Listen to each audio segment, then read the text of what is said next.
O tema do nosso encontro da tarde de hoje, a mensagem de número 32 do livro Vinha de Luz, que intitula-se Em Nossa Luta. E eu gostaria de ler para vocês a mensagem. Segundo o poder que o Senhor me deu para edificação e não para destruição. Encontra-se no Evangelho de Paulo, na segunda carta aos Coríntios. Em nossa luta diária, tenhamos suficiente cuidado no uso dos poderes que nos foram emprestados pelo Senhor. A ideia de destruição assalta-nos a mente em ocasiões incontáveis. Associações de forças menos esclarecidas no bem e na verdade? Somos tentados a movimentar processos de aniquilamento. Companheiros menos desejáveis nos trabalhos de cada dia? Intentamos abandoná-los de vez. Cooperadores endurecidos? Deixá-los ao desamparo. Manifestações apaixonadas em desacordo com os imperativos da prudência evangélica? Nossos ímpetos iniciais resumem-se a propósitos de sufocação violenta. Algo que nos contraria as ideias e os programas pessoais? Nossa intolerância cristalizada reclama a destruição. Entretanto, qual a finalidade dos poderes que repousam em nossas mãos em nome do divino doador? Responde-nos Paulo de Tarso com muita propriedade, esclarecendo-nos que recebeu faculdades do Senhor para edificar e não para destruir. Não estamos na obra do mundo para aniquilar o que é imperfeito, mas para completar o que se encontra inacabado. Permitam-me ler novamente essa frase, porque eu achei muito especial. Não estamos na obra do mundo para aniquilar o que é imperfeito, mas para completar o que se encontra inacabado. Renovemos para o bem, transformemos para a luz. O Supremo Pai não nos concede poderes para disseminarmos a morte. Nossa missão é de amor infatigável para a vida abundante. E eu gostaria de, ao iniciar, remontar-me à primeira frase, que diz o seguinte: em nossa luta diária, tenhamos suficiente cuidado no uso dos poderes que nos foram emprestados pelo Senhor. Quais seriam esses poderes? Será que, diferente de nós que estamos aqui, sentados presencialmente ou nos assistindo através da rádio e TV Comunhão, será que as outras criaturas humanas que percorrem esse processo junto conosco, que cruzam os nossos caminhos, direto ou indiretamente, convivem conosco, será que também não enfrentam as suas lutas?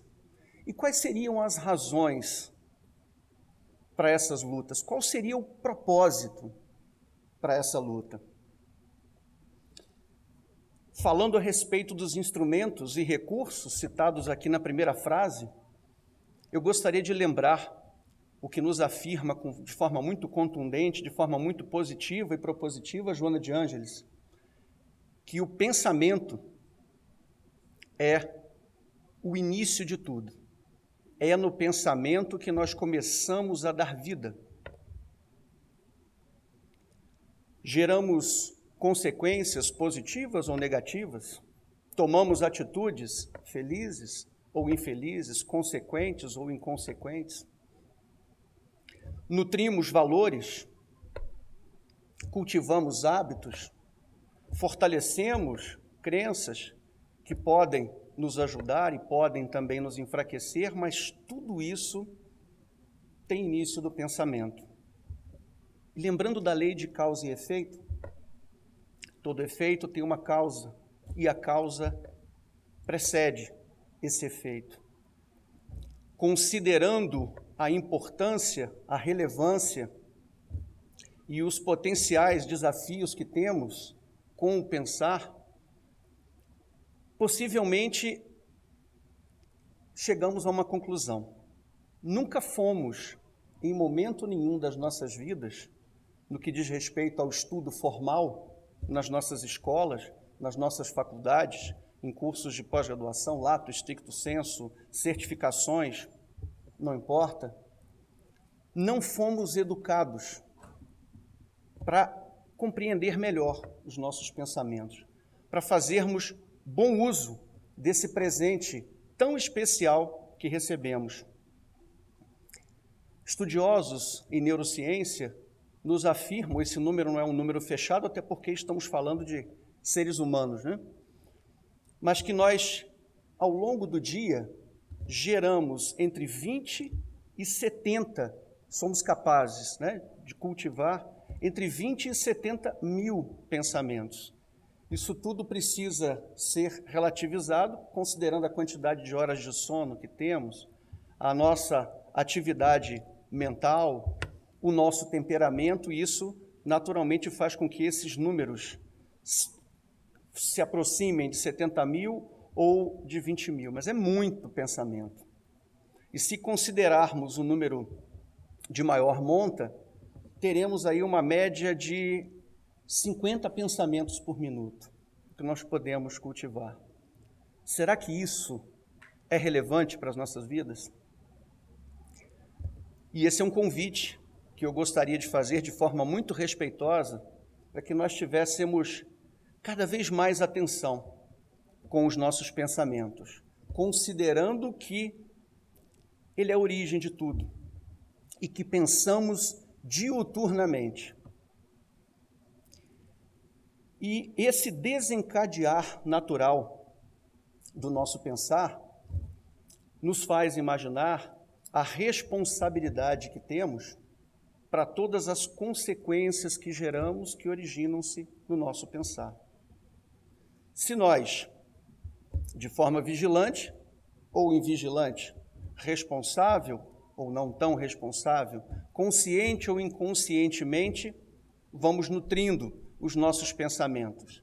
Esses pensamentos começam a ganhar forma, vão alimentando em nós emoções, vão alimentando em nós sentimentos, possivelmente vão também dando vida aos hábitos que nós cultivamos, a forma como nós nos relacionamos com as outras pessoas, o tipo de diálogo que nós mantemos com as outras pessoas, as intenções que nós possuímos, isso tudo vai gerando energia, isso tudo vai se modelando, até chegarmos finalmente à atitude, até chegarmos finalmente à decisão e, naturalmente, esperarmos por força de lei, não uma lei humana, uma lei divina, por força de lei, as consequências que se originam dessas escolhas, dessas atitudes que fazemos.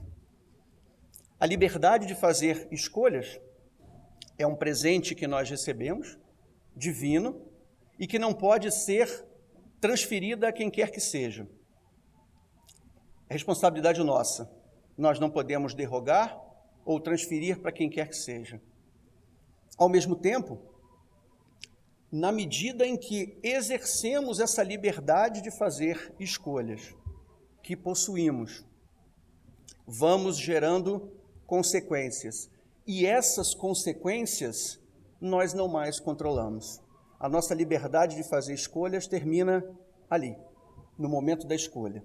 A partir dali, a regência das leis naturais, dos princípios divinos, que nos alcançarão, queiramos ou não, concordemos ou não, aceitemos ou não. São transcendentes à nossa vontade. E as leis, sendo divinas, são perfeitas. Se são perfeitas, não necessitam de ajuste. Não necessitando de ajuste, podemos imaginar que nos alcançarão na medida exata do teor das escolhas que nós fizemos. E aí podemos pensar, puxa, mas estamos sendo bastante fatalistas, né? Mas não é para ser assim. Nós estamos matriculados, absolutamente invariavelmente todos nós. Estamos matriculados nessa escola da vida para aprender.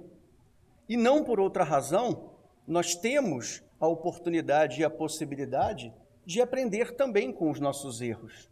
Essas consequências nada mais são do que instrumentos que nos fazem, às vezes através da dor, às vezes através da dificuldade, às vezes através de uma reflexão mais detida e mais profunda, nos fazem revisitar os nossos hábitos, os nossos valores, mas principalmente a gênese, a origem de tudo, o nosso pensar, que encontra-se conosco em permanente estado de efervescência. E se não nos policiarmos, e é interessante usar esse termo policiar, porque isso dá-nos a sensação de que nós somos pouco vigilantes, mas a nossa natureza humana ainda predominantemente age dessa maneira. Então nós precisamos ter a compreensão de que isso não é muito racional, não é apenas uma questão de compreender ou de reconhecer a importância que os pensamentos exercem nas nossas vidas. Mas precisamos dar o segundo passo. Uma vez que reconhecemos a importância, precisamos de atenção no nosso dia a dia, porque se estamos pensando ali numa média de 50, temos potencialmente a possibilidade de chegarem até nós 50 pensamentos por minuto, temos aí um baita desafio, né? Cuidarmos do teor desses pensamentos, para que esses pensamentos não nos flagelem, para que esses pensamentos não nos aprisionem, para que esses pensamentos não tornem as nossas lutas diárias ainda mais difíceis. Podemos aprender com eles, né? Qual é predominantemente o teor que tenho nos meus pensamentos? De medo? De tristeza? De ódio? De mágoa? Ou de construção? De paciência? De tranquilidade? Dias melhores virão. Preciso fazer a minha parte. Qual é predominantemente o teor que temos nos nossos pensares? E isso é importante, que nós não abramos mão, não deixemos de lado, porque diz respeito a nós. E por mais que nós sejamos amados, por mais que nós sejamos queridos, e por mais que outras pessoas, entes queridos, amigos, desejem nos ajudar, nos amar, nos oferecer ajuda, eles não conseguem pensar por nós. Eles não conseguem sentir por nós. Eles não conseguem desenvolver valores por nós. Porque é como dissemos antes, um presente divino, instrumento precioso para o crescimento, desenvolvimento e ampliação do enorme potencial que todos nós temos.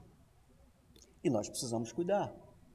Se nós não cuidarmos, os nossos pensamentos tornam-se cada vez mais invigilantes, inconsequentes e mais fluidos com o teor das nossas vibrações, da nossa energia, e que vão sendo captados por outras antenas.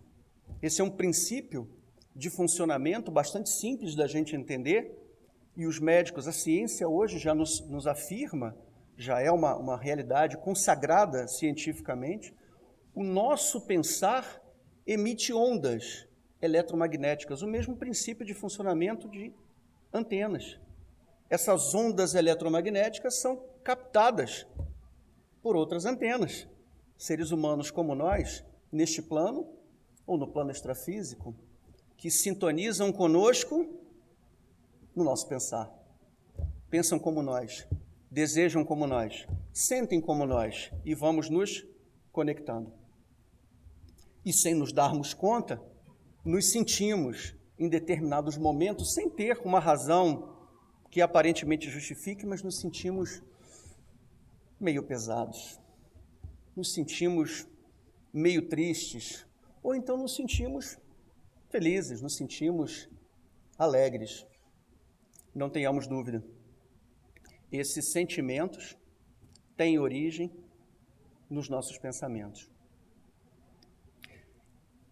E é importante que nós percebamos esse processo que diz respeito às nossas lutas, como sendo algo que diariamente nós precisamos cultivar, porque é um processo, e o processo ele é orgânico, não existe magia, né? Não existe saltar de um ponto e chegar imediatamente no outro ponto.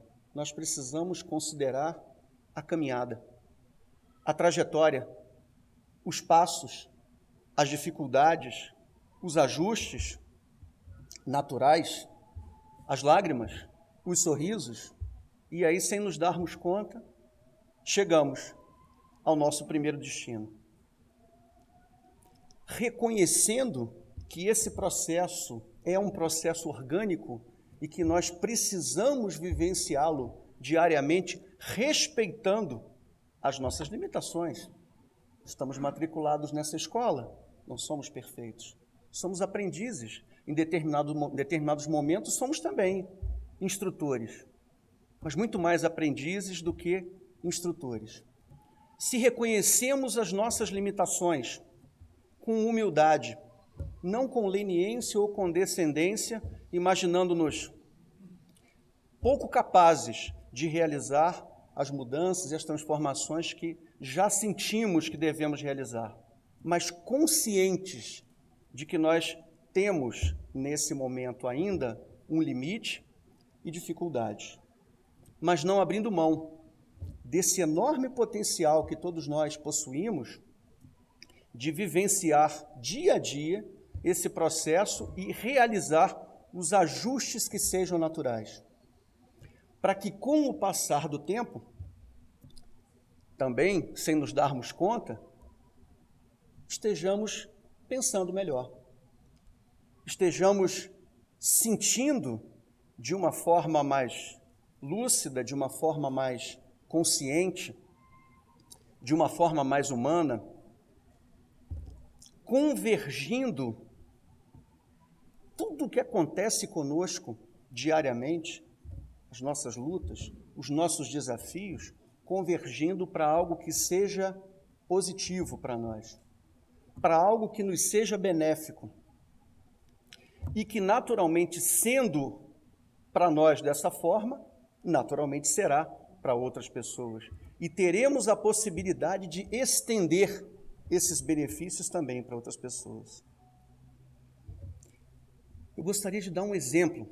Eu gosto muito de usar esse exemplo nos encontros que tenho oportunidade de ter aqui no atendimento fraterno da nossa casa. Imaginem que ao término desse nosso encontro de hoje, eu estou ali subindo em direção à parada e vocês, muito gentis, educados que são, percebem que eu estou ali sem carro e me oferecem uma carona. Aí eu ainda brinco, dizendo assim, puxa, mas eu moro em Lusiânia, você... Não, mas eu faço questão, Wagner, eu vou te levar em casa. Eu aceito a carona e vamos de carro.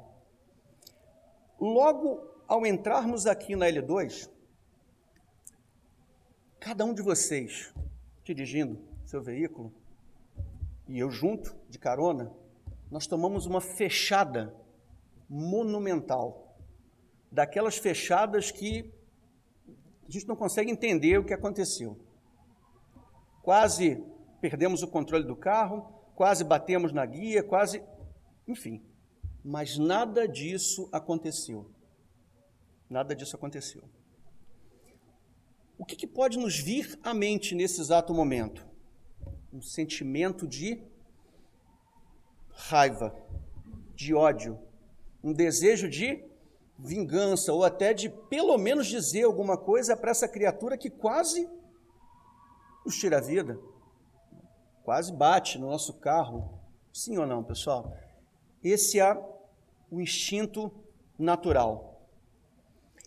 Mas se nesse momento, em função de tudo isso que nós já estamos conversando há um certo tempo, se nós fazemos uso de tudo aquilo que nós estamos estudando, reconhecendo como sendo positivo para as nossas vidas, transformando em sabedoria e vivenciando, se nós paramos 5 segundos nós podemos olhar aquela mesma situação com um olhar diferente. Imaginando, quem é essa pessoa que acabou de nos fechar? Conheço? Não conheço. Por que razões essa pessoa fez isso? Será que está com uma mãe desenganada no hospital, um filho acabou de perder o filho, está alcoolizado, está drogado? Nada disso justifica esse tipo de atitude. Nada. Mas só para que nós exercitemos a nossa capacidade de discernimento e o bom uso de tudo aquilo que nós estamos trazendo. Se nós conseguirmos olhar essa criatura como um ser humano que fez uma escolha infeliz por raiva, por desequilíbrio emocional, por alucinação, qualquer que seja a razão, mas reconhecemos que estamos sob a proteção, não estamos à deriva, portanto nada aconteceu. E simplesmente não nos permitimos a conexão. Lembram das ondas? Dos pensamentos? Ondas eletromagnéticas? Se não nos permitimos a conexão com a forma de pensar dessa mesma pessoa que acabou de irresponsável, inconsequente, como quisermos denominar, quase provocar um acidente, nós estamos simplesmente não nos conectando a essa outra antena e naturalmente a outras diversas antenas. Não estamos permitindo que chegue aos nossos corações e que mantenha-se nos nossos corações um sentimento que não é nosso, uma responsabilidade que não é nossa. Mas, na medida em que invigilantemente, instintivamente, nós cultivamos esse desejo de vingança, essa mágoa, esse ódio, nós podemos passar até semanas com esse mesmo sentimento, lembrando do episódio, lembrando da pessoa, lembrando... Percebem a sutileza? E isso vai desencadeando um processo que, sem nos darmos conta, estamos lá com os nossos ombros pesados, estamos lá tristes, estamos lá enfraquecidos e com dificuldades de enfrentar a nossa luta, que invariavelmente ninguém poderá enfrentar por nós. Mas, mais uma vez, qual é o olhar que nós projetamos sobre as nossas lutas? Será que são lutas que nos fragilizam? Será que são lutas que são injustas? Não merecidas? Ou será que são lutas necessárias para que eu me torne mais forte? Para que eu me torne mais consciente? Para que eu me torne mais humano? Para que eu me torne mais feliz? Qual é o olhar que nós projetamos sobre as nossas lutas? Qual é o propósito fundamental das lutas que nós enfrentamos? O sofrimento pelo sofrimento? A dor pela dor? A dificuldade pela dificuldade? Ou não seriam essas lutas predominantemente a consequência ou as consequências de todas as escolhas que nós estamos fazendo há um bom tempo? Marianne Williamson, uma autora, ela é autora inclusive de 2 ou 3 best-sellers, eu não tenho certeza absoluta, mas é conferencista, palestrante e estudiosa do comportamento, do psiquismo humano, da espiritualidade, já há mais de 20 anos. Ela nos lembra que a única coisa real é o amor. Qualquer outra coisa que esteja em antagonismo com o amor não é real.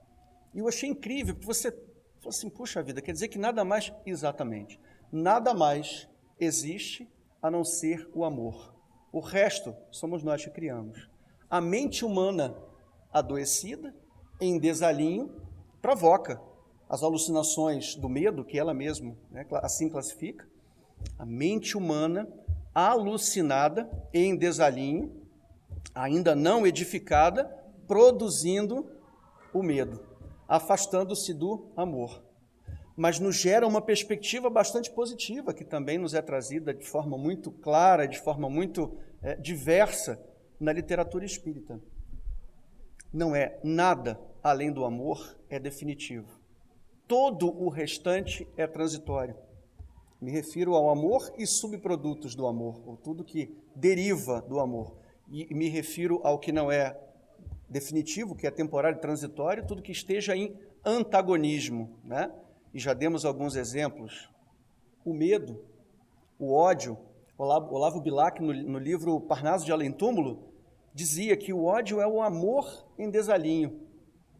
O amor está potencialmente ali, mas em desalinho. Então, esses sentimentos todos que nós cultivamos,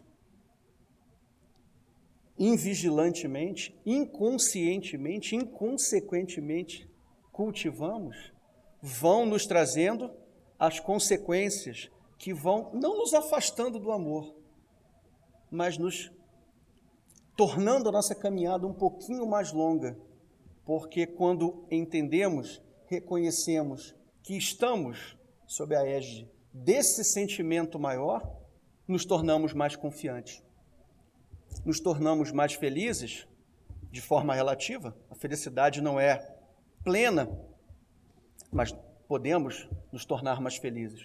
Projetamos um olhar diferente para essas situações, um olhar de aprendizado, um olhar de crescimento, um olhar de cultivo, de humildade, de maior lucidez, de discernimento e principalmente de compassividade.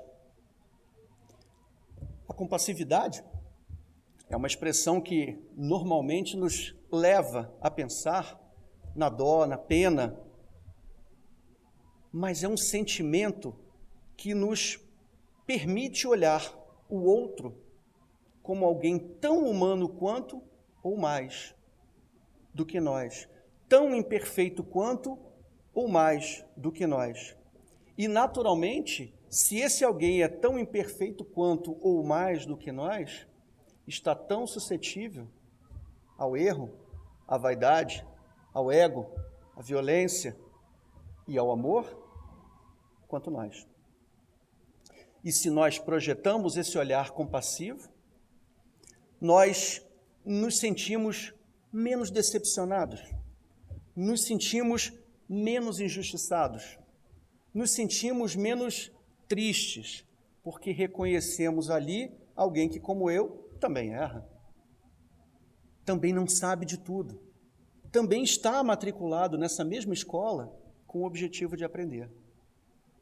E isso vai fazendo com que as nossas lutas diárias comecem a fazer sentido, comecem a ter propósito e comecem a gerar instrumentos e recursos que nós podemos transportar para a nossa vida, para as nossas vidas diárias e naturalmente irradiar para a nossa família, para os nossos amigos, vizinhos, companheiros de trabalho. E não tenhamos dúvida, o mundo é o que é hoje. Os municípios, os estados, os países são o que são hoje por força dos seres humanos que ali estão. As famílias são o que são hoje por força dos seres humanos que ali estão. É a gênese, é a origem de tudo. A única pessoa possível de nos transformar somos nós mesmos. E se assumimos essa responsabilidade, principalmente a partir do nosso pensar, vamos fazendo com que as nossas lutas se tornem lutas mais tranquilas, mais conscientes, mais amenas, mais ricas em propósito e significado e que se consubstanciam em aprendizado e amor, o sentimento maior.